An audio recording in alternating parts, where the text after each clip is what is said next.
नमस्ते दोस्तों, मैं मौर्य वर्षा मेरे YouTube चैनल पर आप सबका स्वागत करती हूँ। आज हम रस सिद्धांत को देखेंगे। पिछले वीडियो में या साहित्य शास्त्र की आप वीडियो देख सकते हैं, उसमें रस की परिभाषा एवं उसका जो स्वरूप है हमने देख लिया है।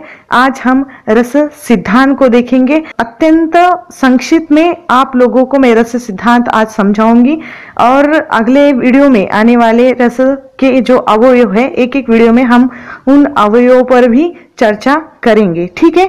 भारतीय काव्य शास्त्र में रस संप्रदाय का विशेष महत्व है, हमें पता है। इसके पहले प्रतिवादक जो भरत मुनि है, जनश्रुति नंदकेश्वर की प्रथम रसाचार्य जो उन्होंने लिखा था, ऐसा माना जाता है कि नंदकिशोर ने भी प्रथम रसाचार्य की जो परिकल्पना की थी, परंतु किसी पृष्ठ प्रमाण उनका न आचारत्व सिद्ध नहीं कर पाता या सिद्ध नहीं होता। स्वयं भरत मुनि ने ही वाचिक जो अभिनय का जो अंग मानकर सिद्धांत का प्रतिपादन किया है। आज भरत का ही सिद्धांत सर्वमान्य है, अर्थात इनको ही रस आचार्य मानना अनिवार्य हो गया है और सभी आचार्यों का, विद्वानों का यही मत है। ठीक है। अब भरत मुनि के उपरांत रस सिद्धांत अधिक लोकप्रिय नहीं रहा। जो परवर्ती आचार्यों ने उसे नाटक के उपयुक्त मानते हुए अलंकार और रीति आदि को काव्य की आत्मा माना है। रस सिद्धांत के विरोधी आचार्य जो है उसमें आते हैं भामह, जिन्होंने अलंकार संप्रदाय की स्थापना करते हुए अलंकार को काव्य की आत्मा माना। अब भामह के जो अनुयायी थे वह दंडी, उद्भट, रुद्रट, ये जो अलंकारवादी ही थे, उन्होंने रस को अलंकार के अंतर्गत स्थान दिया, परंतु उनकी दृष्टि भामह की तुलना में व्यापक थी। दंडी ने अपने काव्यादर्श में भिन्न रसों का विस्तृत विवेचन किया है। इन आचार्यों में उद्भट का विवेचन आदि रस के अनुकूल है। आचार्य उद्भट ने भी रस को अलंकार के अंतर्गत ही स्थान दिया है।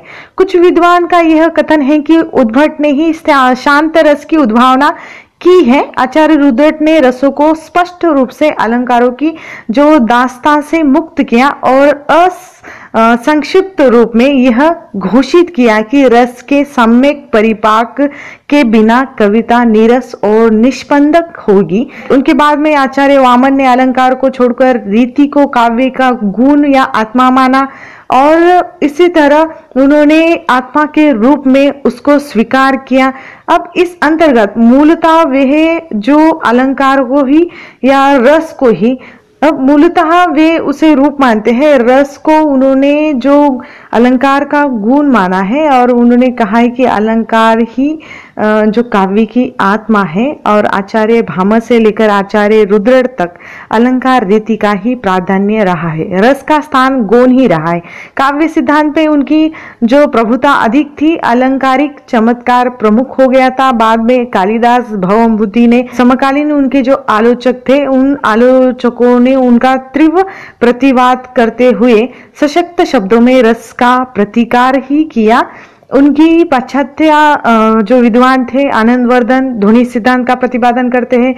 उन्होंने कहा कि ध्वनि को काव्य की आत्मा के रूप में स्वीकार किया और अलंकारवादियों की मार्ग साधना का अंत कर दिया। अब दूसरी ओर रस सिद्धांत अनाप्ति से दूर उसे अधिक व्यापक बनाया। रस सिद्धांत के अनुसार जहां विभाव, अनुभाव, व्यभिचारी संयोग से रस निष्पत्ति न हो, वहां काव्य की स्थिति मानना भी संभव नहीं था। वहां उन्होंने रस ध्वनि, वस्तु ध्वनि, अलंकार ध्वनि, इस प्रकार की तीन भेद करते हुए रस ध्वनि को सर्वश्रेष्ठ के रूप में उन्होंने स्वीकार किया। वस्तु और अलंकार को काव्य में उचित स्थान दिया। ध्वनि सिद्धांत रस सिद्धांत का विरोधी होकर अपनी प्रतिभा के बल पर रस सिद्धांत से संबंध रखने वाली अनेक भ्रांतियों का समाधान किया और रस की पूर्ण प्रतिष्ठा की। रस की मनोवैज्ञानिक व्याख्या का श्रेय इन्हीं को जाता है। आचार्य भामह, आचार्य विश्वनाथ ने भी ध्वनि और रस का समुचित विश्लेषण किया। मम्मट से अधिक महत्वपूर्ण आचार्य विश्वनाथ का है। उन्होंने रस को ध्वनि से अधिक महत्व दिया। ध्वनिकार के विरोध उन्होंने जो ध्वनि को ही रस के अंतर्गत ग्रहण किया। आनंदवर्धन रस को महत्व देते हुए भी काव्य के लिए सुविधा अनिवार्य नहीं मानते। वहां आचार्य विश्वनाथ ने रस के बिना काव्य को स्वीकार ही नहीं किया। उनके बाद पंडितराज जगन्नाथ ने फिर आनंदवर्धन की जो भावना को जो प्रतिष्ठित किया, भाव के अतिरिक्त जो कल्पना और बुद्धि तत्वों को प्रधानता दी, यानी रमणीयार्थ प्रतिपादकाः शब्दः काव्यम। इनके उपरांत संस्कृत साहित्य परंपरा में कोई उल्लेखनीय नाम नहीं है। रीतिकाल में यह परंपरा नायिका भेद की संकुचित सरणी पर चलने लगी। आधुनिक आचार्य रामचंद्र शुक्ल ने, डॉक्टर नगेंद्र ने रस को जो प्रतिष्ठा दी और नए आयामों से इस पर विचार भी किया। अब भरत मुनि का जैसे सूत्र मैंने बता दिया था, तत्र विभानुभाव व्यभिचारी संयोगात रस निष्पत्ति। भरत मुनि ने अपने नाट्यशास्त्र इस ग्रंथ में रस की निष्पत्ति संबंधी जो निम्न सूत्र दिए हैं, जैसे मैंने कहा कि विभाव अनुभाव व्यभिचारी से संयोग से, यानी व्यभिचारी के संयोग से रस की निष्पत्ति होती है। विभाव यानी रस को आधारभूत के कारण को विभाव कहते हैं। विभाव सामाजिक के हृदय में स्थित भावों को उद्बोधित करते हैं, आस्वाद योग्य बनाते हैं। विभाव के कारण ही रस अभिव्यक्त होता है।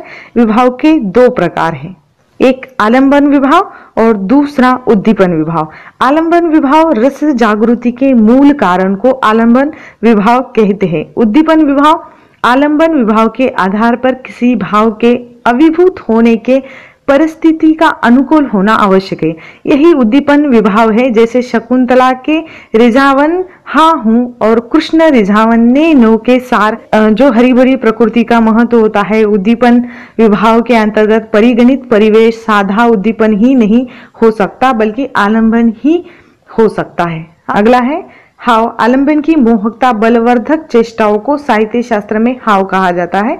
शकुंतला की हंस गति मुख पर आई हुई है और किस तरह अपने मुख पर वह हाव भाव को लाती है, उसका जो ढंग है उसको ही वह हाव कहा गया है। आलंबन के कारण जिस व्यक्ति विशेष मन में भाव विशेष जागृत होता है उसे या उस व्यक्ति को आश्रय कहा जाता है। आलंबन और आश्रय सापेक्ष शब्द है। प्रकृति प्रेम के संबंध आलंबन और आश्रय की सापेक्षता या जो सापेक्ष नहीं होती। प्रकृति जड़ होने का कारण भाव का आश्रय नहीं बन सकती। अनुभाव भाव के जो अनु अर्थात बाद में आते हैं। आश्रय के मानसिक भाव इंद्रिय संवेद्य बाह्य रूप में व्यक्त होने पर अनुभव कहलाते हैं। आश्रय के भाव विवेक के दो भागों में बांटा जाता है। पहला है सात्विक अनुभव और दूसरा है वामिकी अनुभव या आहार्य। ठीक है। अब संचारी या व्यभिचारी भाव। संचारी शब्द स उपसर्ग से बना हुआ है और चय धातु से बना है, जिसका अर्थ है ले जाना। यह भाव स्थायी भाव को रस की ओर ले जाता है। व्यभिचारी शब्द श्री अभि उपसर्ग तथा पर धातु से बना है, इसका भी अर्थ ले जाना भी है। संचारी भाव मुख भाव के जो पोषक होते हैं, मुख भाव में आने और जाने के कारण ये संचारी कहलाते हैं तथा एक भाव का अंग न बनकर नहीं आते, अपितु अनेक भाव के अंग रूप में रह सकते हैं। इसी कारण उन्हें व्यभिचारी कहा जाता है। इनकी संख्या सामान्यतः 35 मानी गई है। विषेद, ग्लानि, शंका, असूया, श्रम, आलस्य, चिंता, मोह, स्मृति, चाफल्य, असुख्य आदि इसी तरह संचारी भाव है। स्थायी भाव रस नहीं है परंतु रस का आधार है। नाटक सामग्री से संयुक्त होकर वही तो रस बन जाता है। जैसे अन्न रस नहीं है पर रस का आधार है और जो रस है 9 माने गए हैं।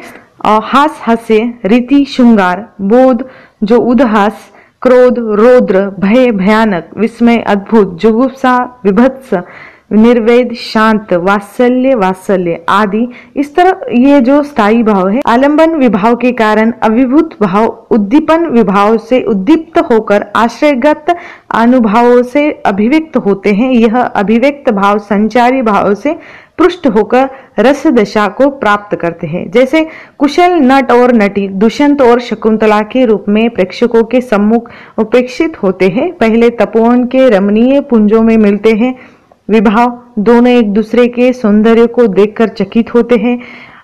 अनिच्छा पूर्वक शकुंतला चोरी चोरी एक दृष्टिपात करती है। अनुभाव वियोग में कभी उत्कंठा और कभी निराशा से एक दूसरे से मिलने के लिए आतुर होते हैं। व्यभिचारी शकुंतला अपना प्रेम व्यक्त करने के लिए सखी आदि की सहायता से पत्र भेजना चाहती है, तो संयोग से दुष्यंत वहां पर पहुंच जाता है और दोनों प्रेमियों का मिलन होता है। रस दशा, यह सब विभाव अनुभाव व्यभिचारी के संयोग से ही हुआ है।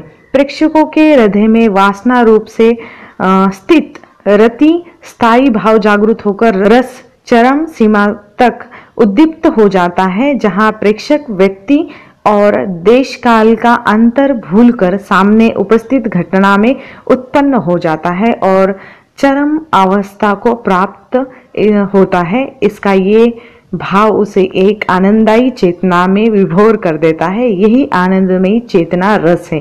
आगे चलकर यह स्थिति संगीत, नृत्य, गीत, चित्र आदि में भी मानी गई है। अतः यह कहा जा सकता है कि रस एक आनंददायी चेतना है। ठीक है, ये रहा रस सिद्धांत बहुत ही संक्षेप में।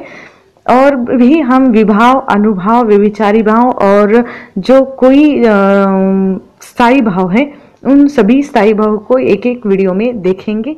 तब तक के लिए धन्यवाद।